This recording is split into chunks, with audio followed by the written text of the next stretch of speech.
Before CGI, before special effects as we know them, a groundbreaking film dared to bring the life of Jesus Christ to the screen. The King of Kings, released in 1927, wasn't just a movie, it was a cinematic revelation that captivated millions and redefined religious filmmaking. Get ready to discover 10 astonishing facts about this silent epic that you probably never knew, facts that reveal the incredible ambition, controversy, and lasting legacy of a true Hollywood masterpiece. The genesis of a cinematic spectacle.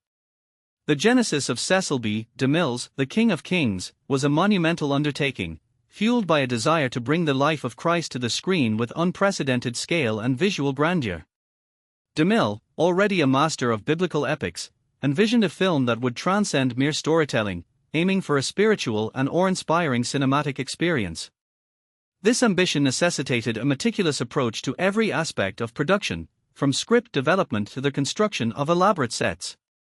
The sheer scope of the film demanded a significant investment in human resources and material.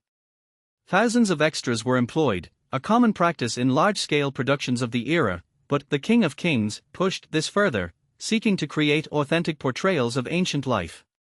The wardrobe department alone was a hive of activity, with artisans crafting thousands of costumes to ensure historical accuracy and visual richness. Every detail, from the texture of the fabrics to the adornments on the characters, was considered to immerse the audience in the world of first-century Judea. DeMille's directorial vision extended to the creation of an entire city. A vast, purpose-built Jerusalem was erected on a Hollywood backlot, a testament to the era's burgeoning filmmaking capabilities. This meticulously constructed environment wasn't just a backdrop, it was an integral part of the narrative, lending a tangible reality to the biblical events depicted. The scale of this set construction was a spectacle in itself, involving hundreds of workers and vast quantities of materials, all contributing to the film's groundbreaking visual impact. The ambition was to make the sacred accessible, to build a world that felt as real and as grand as the events it was meant to portray. DeMille's vision and biblical ambition. Cecil B. DeMille harbored a profound ambition to bring the epic narratives of the Bible to life on the grandest possible scale. This was not merely about retelling stories, it was a deeply personal quest to translate spiritual truths into a visual language that could resonate with a mass audience. His vision extended beyond mere spectacle, aiming for a visceral and emotional connection that transcended the limitations of silent film. He sought to create an immersive experience, a cinematic pilgrimage that would leave viewers awestruck and contemplative. The sheer scale of DeMille's biblical epics, particularly The King of Kings, stands as a testament to this ambition. He meticulously researched historical and religious texts, striving for an authenticity that would lend weight to the fantastical. This dedication manifested in the colossal sets, the thousands of extras, and the innovative filming techniques he employed. DeMille wanted his audience to feel the dust of ancient Judea, to witness the divine with their own eyes, and to experience the profound emotional currents of these foundational stories. His commitment to detail was legendary, from the precise construction of temple facades to the careful costuming of his vast cast. DeMille's approach was also revolutionary in its understanding of cinematic power. He recognized that the silent medium, with its emphasis on gesture, expression, and evocative imagery, could convey spiritual awe and human drama with remarkable potency.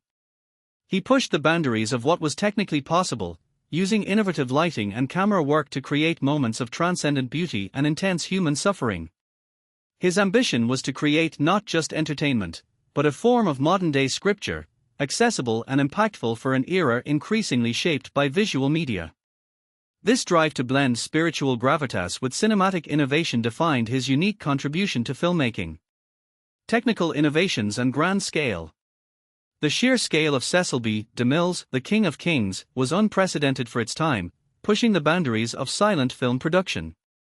Massive, meticulously constructed sets were erected, including a fully realized section of Jerusalem, complete with colonnades, marketplaces, and even a functioning aqueduct. Thousands of extras were employed to fill these spaces, creating a breathtaking spectacle that immersed audiences in the biblical world. This commitment to verisimilitude extended to the recreation of significant locations, demanding an enormous logistical undertaking and a vast expenditure of resources. DeMille also embraced emerging cinematic techniques to enhance the film's grandeur.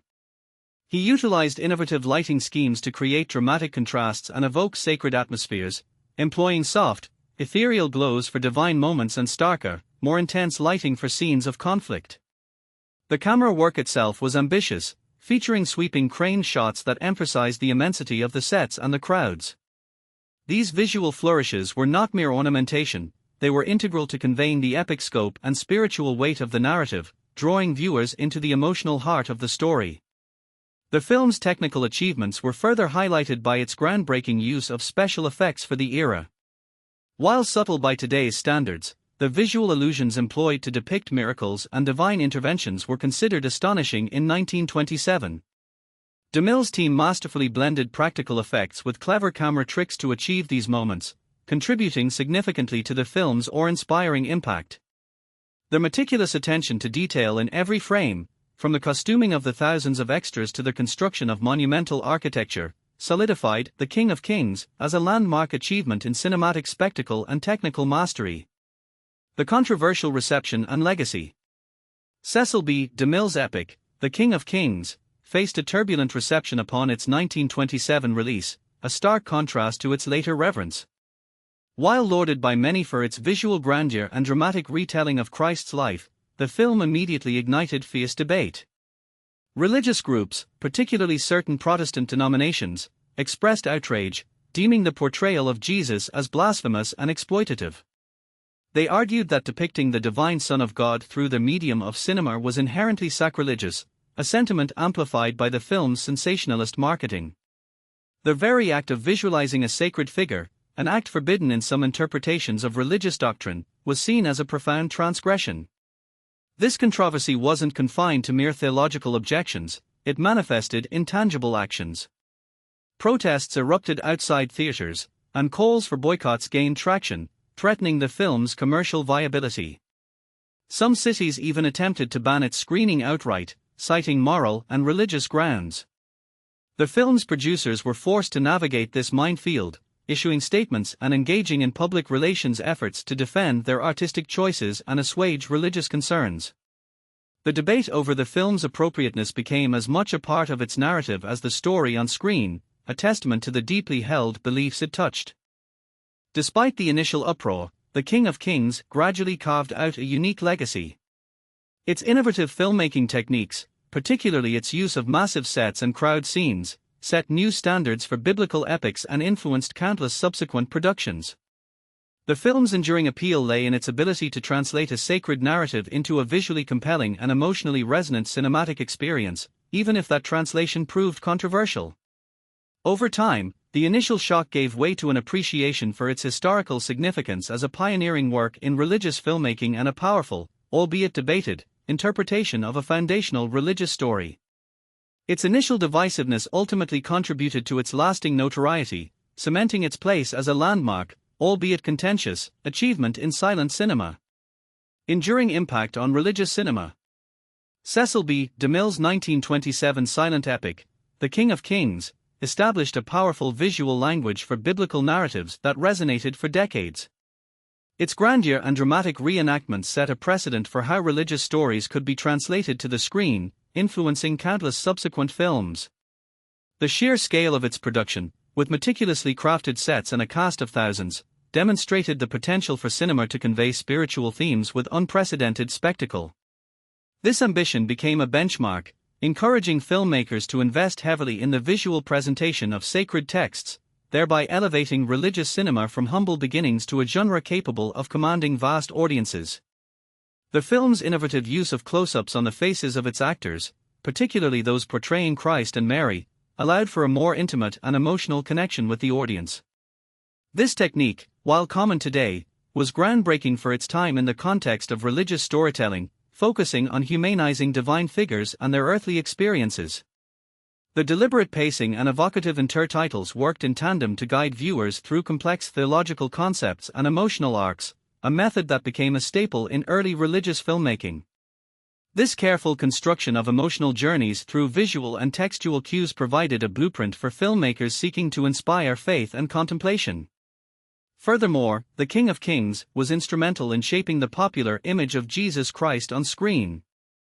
Dorothy Revia's portrayal of Mary Magdalene, for instance, offered a compelling and sympathetic interpretation that influenced subsequent depictions. The film's success proved that audiences were receptive to cinematic explorations of faith, paving the way for studios to develop and finance more religious-themed productions. This commercial viability encouraged a sustained interest in the genre, ensuring that biblical stories would continue to be a significant part of Hollywood's output for years to come. The film's enduring legacy lies in its successful fusion of artistic ambition with spiritual storytelling, a combination that defined the trajectory of religious cinema. And so, we've journeyed through the epic scope and enduring legacy of Cecil B. DeMille's The King of Kings, a silent film that continues to captivate with its grand spectacle and profound storytelling. From its groundbreaking use of scale to its powerful performances, this 1927 masterpiece remains a testament to the early days of cinema and its ability to bring ancient tales to life. We hope you've enjoyed these fascinating facts about this cinematic titan. What other biblical epics have left their mark on film history? Join us next time as we explore the monumental achievements of Ben-Hur, 1959, and uncover the secrets behind its chariot race. Don't forget to like this video and subscribe for more deep dives into the world of classic cinema.